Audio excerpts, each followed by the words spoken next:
tulad ng malamang na Tesla ay nasa isang mas mahusay na posisyon upang lumikha ng isang bagong telepono na hindi Android o iPhone kaysa marahil sa anumang kumpanya sa mundo. Sinusulat muli ni Tesla ang mga panuntunan ng laro ng smartphone gamit ang 2025 Tesla P na telepono. Presyohan sa ilalim ng 317. Ang device na ito ay nakatakdang ilunsad sa US sa susunod na taon at puno ng makabagong teknolohiya na naglalagay sa mga liga sa unahan ng competition tulad ng Apple at Samsung. Mula sa tuloy-tuloy na pagsasama nito sa mga Tesla cars hanggang sa global internet connectivity na pinapagana ng Starlink. Pero simula pa lang yan. Ang Elon Musk ay nagsiwalat ng 7 tampok na magpapasigla sa iyong isipan at makapagtataka sa iyo kung bakit walang sino man ang unang nakaisip sa kanila. Nagtataka tungkol sa kung paano plano ni Tesla na hamunin ang mga higanting tech tulad ng Apple at Samsung. Gustong malaman kung paano maaaring baguhin ng mga makabagong feature ng PiPhone ang iyong pang-araw-araw na buhay. Dumikit upang alisan ng takip ang bawat detalye. At habang narito ka, tulungan ang aming channel na maabot ang 10,134 na bagong subscriber sa pamamagitan ng pagpindot sa subscribe button at pag-on ng mga notification. Hindi mo gugustuhing makaligtaan ang mga update sa hinaharap sa mga pinaka-nakakagambalang inobasyon ng Tesla. Directing Starlink 5G satellite connectivity. Ito ang superior advantage na inaalok ng Starlink network. At ngayon, ang bagong Tesla phone na ito ay nakikinabang dito. Sa lumalaking constellation ng mahigit 4,500 satellite, ang teleponong ito ay nag-aalok ng tuloy-tuloy na connection saan man sa Earth, kabilang ang mga malalayong rehiyon tulad ng mga bulubundukin at karagatan. Inaalis nito ang pangangailangan para sa mamahaling infrastruktura sa lupa na tumutugon sa isang critical na issue para sa 19 milyong Amerikano na walang maaasahang high-speed internet, particular sa mga rural na lugar. Hindi tulad ng mga maginoo na network na kadalasang hindi mapagkakatiwalaan sa mga malalayong location, tinitiyak ng telepono ang matatag na serbisyo na may bilis na hanggang 200 megabit bawat segundo at napakababang latency na 20 milliseconds lang. Ginagawa itong angkop para sa mga aktibidad tulad ng 4K streaming at real-time na communication. Sa $10 lamang bawat buwan para sa walang limitasyong pandaigdigang data, ang telepono ay nag-aalok ng walang kapantay na affordability kumpara sa mga traditional na 5G plan na kadalasang nagkakahalaga ng $60 hanggang $100 buwan-buwan. Hindi tulad ng mga planong ito na karaniwang nagpapataw ng mga single sa roaming o limitadong international na data, inaalis ng telepono ni Musk ang mga naturang hadlang na nagpapahintulot sa mga user na manatiling konektado ng walang dagdag na bayad o mga blackout zone. Ang isang digital nomad na nagtatrabaho mula sa Bali o isang madalas na manlalakbay na nagna-navigate sa Europa ay hindi na dapat mag-alala tungkol sa labis na gastos o hindi pare-parehong serbisyo. Para sa mga nasa katanghaliang gulang at matatandang gumagamit, tinutugunan ng telepono ang mga particular na hamon tulad ng mahinang pag-access sa network sa mga rural na lugar o ang mataas na halaga ng mga traditional na plano. Magagamit ito ng mga matatandang naninirahan sa malalayong location para sa mahahalagang serbisyo tulad ng mga appointments sa telehealth, habang ang mga nasa katanghaliang gulang na professional ay nakikinabang mula sa walang patid na communication sa panahon ng mga biyahe sa trabaho o sa mga lugar na may limitadong saklaw. Mayroon ka bang anumang mga problema sa connection sa internet sa iyong telepono? Paano mo inaasahan na subukan ang tampok na ito? Ibahagi natin sa amin sa ibaba. Starlink Satellite Encryption System para sa walang katumbas na seguridad sa pangkalahatang ideya. Ang mga traditional na paraan ng pag-encrypt ay kadalasang nakadepende sa mga terrestrial server upang iproseso at iimbak ang mga susi ng pag-encrypt na nagiging dahilan upang masugatan ang mga ito sa cyber attacks. Sa kabaligtaran, inaalis ng system na ito ang pag-asa sa ground-based na infrastruktura sa pamamagitan ng direktang pag-encrypt ng mga mensahe at data packets sa pamamagitan ng mga satellite. Halimbawa, sa mga rehiyong madaling kapitan ng cyber warfare o espionage, gaya ng mga bahagi ng Eastern Europe o Middle East, kadalasang tinatarget ang mga ground server para sa pagharang ng data. Sa pamamagitan ng ganap na pag-bypass sa naturang infrastruktura, tinitiyak ng teleponong ito na mananatiling secure ang mga communication ng mga user kahit na sa mga high-risk zone na nagbibigay ng mahalagang tool para sa mga professional at individual. Gumagamit ang system ng dynamic na key regeneration, isang cutting-edge na feature kung saan ang bawat mensahe o data packet ay naka-encrypt gamit ang isang beses na quantum key na agad na nawasak pagkatapos gamitin. Tinitiyak ng prosesong ito na hindi ma-decrypt ang mga na-intercept na mensahe dahil wala na ang mga susi pagkatapos ng paghahatid. Para sa paghahambing, ang mga traditional na sistema ng pag-encrypt tulad ng mga ginagamit ng Apple at Samsung ay nag-iimbak ng mga susi ng pag-encrypt sa mga server na posibleng ma-hack. Noong 2023, naglabas ang Apple ng isang independenteng pagsisiyasat ni Dr. Stuart Madnick, isang professor sa Massachusetts Institute of Technology, na nagsiwalat na 2.6 bilyong personal na record ang nalantad noong 2021 hanggang 2022. Noong 2021, ang platform na ito ay nahaharap sa mga alalahanin sa seguridad kapag ang mga kahinaan sa iCloud encryption ay naglantad sa data ng user sa mga potential na pagtagas. Ang quantum-based na diskarte ng Starlink ay lubos na nagpapagaan sa mga naturang panganib. Nag-aalok ang bagong Tesla phone ng walang kapantay na antas ng seguridad. Napakahalaga ng feature na ito para sa mga nasa katanghaliang gulang at matatandang user na kadalasang nangangailangan ng secure, user-friendly na mga solution. Ang mga matatandang user na nagsasagawa ng online banking o mga consultation sa telehealth ay maaring makinabang mula sa katiyakan na ang kanilang sensitibong data, gaya ng information sa pananalapi o mga medical na record, ay mananatiling pribado at secure. Ito ang mga madalas na target ng mga cybercriminal. Maraming matatandang individual ang umaasa sa mga online na platform para sa pagbabangko, pagbabayad ng mga bill, o pamamahala ng mga retirement account. Sa pagtaas ng mga scams sa phishing at data breaches, maaring nasa malaking panganib ang kanilang mga transactions sa pananalapi kung maharang. Sa particular, noong 2022, ang mga nakatatanda sa US ay nawalan ng mahigit 1 billion sa cybercrime na karamihan ay nagmula sa hindi autorisadong pag-access sa personal na data sa pananalapi. Katulad nito, ang mga nasa katanghaliang gulang na professional na namamahala ng mga confidential na communication sa negosyo o mga international na kontrata ay maaring gumamit ng telepono upang matiyak na ang kanilang data ay protektado mula sa pang-industriyang paniniktik o mga pagtatangka sa pag-hack. Nakakagulat ba sa iyo ang 1 billion sa cybercrime sa mga nakatatanda sa 2022? Maniniwala ka ba na mababago ito ng mas mahusay na pag-encrypt? Comment we para sa U. Komento N para sa hindi. Built-in na holographic display Elon Musk ay muling tutukuyin ang pakikipag-ugnayan sa mobile sa pamamagitan ng pagpapakita ng 3D interface sa itaas ng screen na nagbibigay ng makabagong karanasan sa multitasking. Ang feature na ito ay nagbibigay daan sa mga user na sabay na magpatakbo ng maraming app o magsagawa ng mga komplikadong gawain nang hindi nagpapalipat-lipat sa mga screen.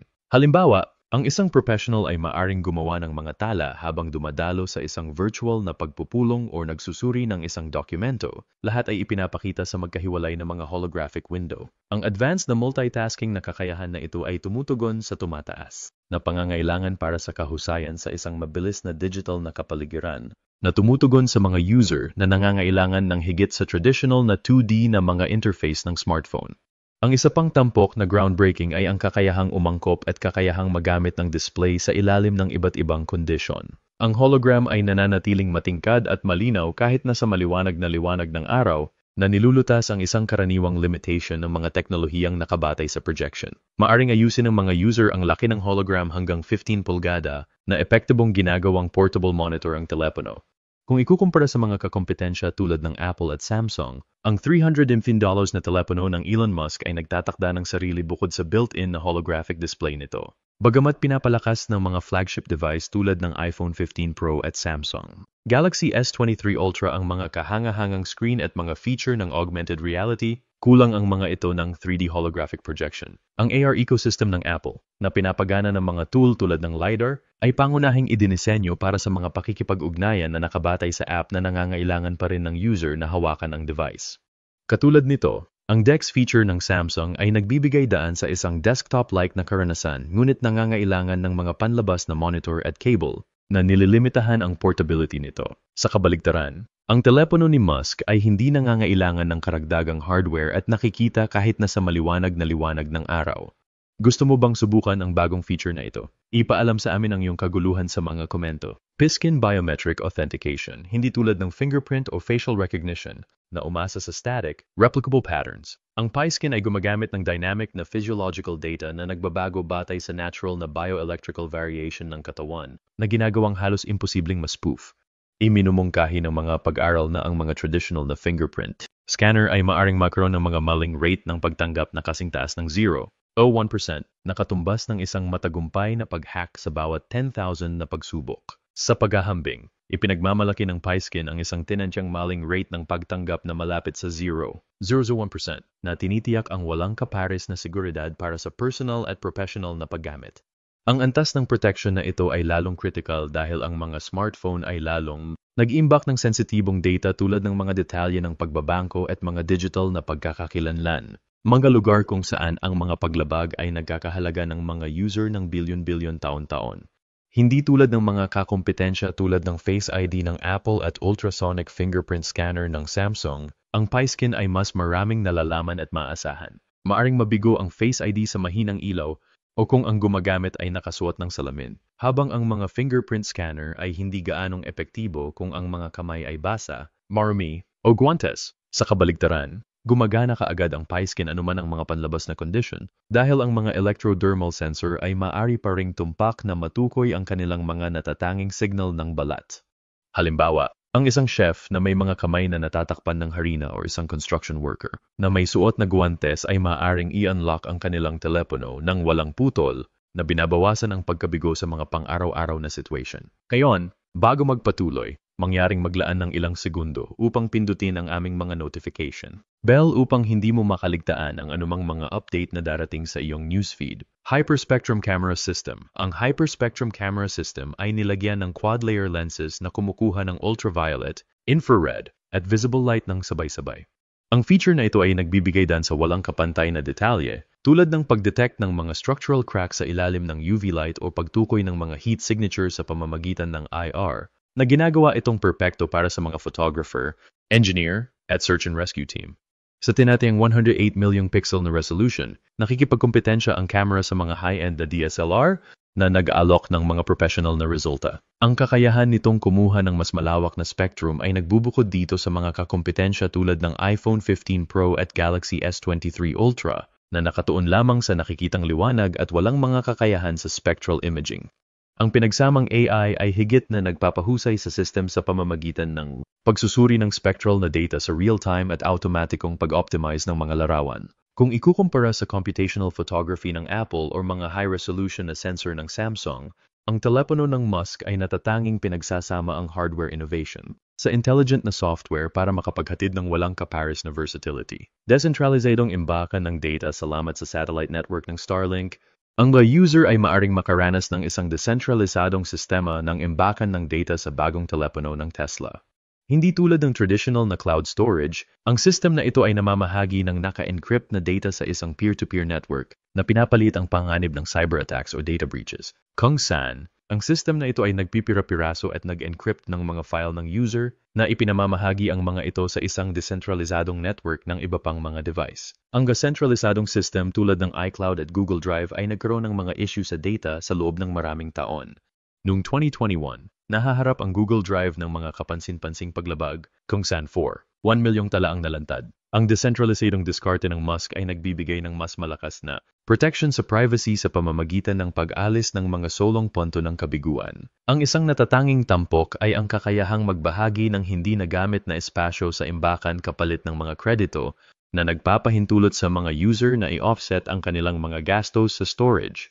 Binabawasan ng peer-to-peer na modulong ito ang pag-asa sa mga serbisyong nakabatay sa subscription tulad ng Google Drive na naniningil ng $99 bawat buwan para sa 2 terabytes ng storage. Sa system ng Musk, ang mga user ay nag-i-enjoy sa secure, abot-kayang storage ng walang paulit-ulit na bayad na nag-aalok ng mas mahusay at cost-effective na alternatibo. Para sa mga nasa katanghaliang gulang at matatandang gumagamit, ang system na ito ay nag-aalok ng parehong seguridad at kaginhawahan.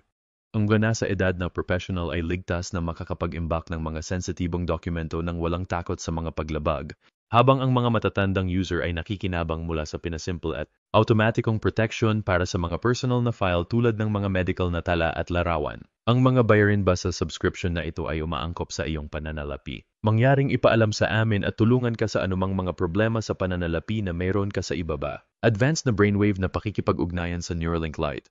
Ito ay isa pang mahusay na tampok na maaring gawin ng anumang smartphone ngayon. Isang non-invasive na headband na nagbabasa ng mga brainwave upang payagan ang mga pakikipag-ugnayan na kontrolado ng isip. Hinahayaan ng system na ito ang mga user na bumuo ng mga mensahe, mag-scroll sa mga app, at kontrolin ang camera ng hands-free na ginagawa itong perpekto para sa mga may physical na limitation.